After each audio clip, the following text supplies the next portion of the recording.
Mais au verset 14, on nous donne sa mission.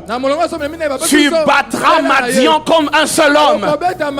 Il est possible que tu sois dans un boulot qui n'est pas ta mission. L'homme le plus heureux, c'est l'homme qui a fait de sa mission son boulot. Je ne sais pas si je parle à quelqu'un ici. L'homme le plus heureux, c'est l'homme qui a fait de sa mission son boulot. Ou même celui qui, malgré son boulot, n'a pas perdu l'objectif de sa mission. Il est possible que dans la banque où tu travailles là, c'est juste un boulot pour toi, mais que ta mission, c'est que Dieu veut utiliser ce boulot et ta promotion dans ce boulot pour que tu t'occupes des veuves et des orphelins. Il t'a créé pour ça. C'est pour cela que parfois même tu arrives au boulot, tu as comme l'impression qu'ici c'est pas ma place. Il est possible qu'il y ait une mission plus grande qui t'appelle. Je ne demande à personne d'abandonner son boulot, mais je te dis, au-delà du boulot, la vraie satisfaction dans la vie, c'est quand tu sais accomplir le plan de Dieu pour toi. C'est là que tu deviens un héros. Le boulot en général c'est pour toi. Mais la mission c'est pour tous.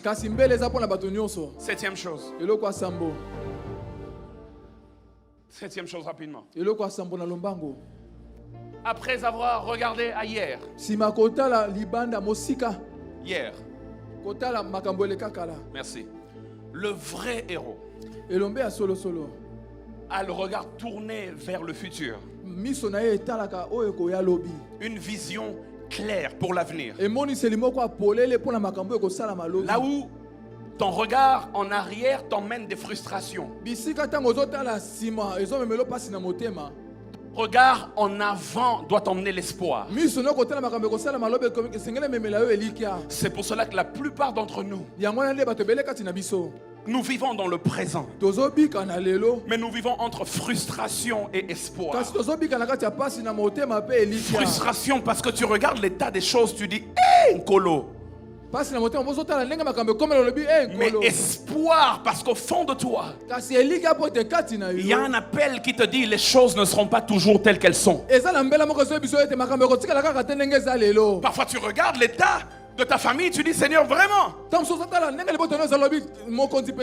vrai héros est toujours entre la frustration et l'espoir. Et l'ange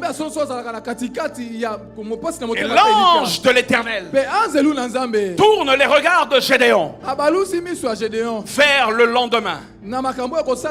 Gédéon part du passé. L'Éternel, si l'Éternel était avec nous comme avec nos pères,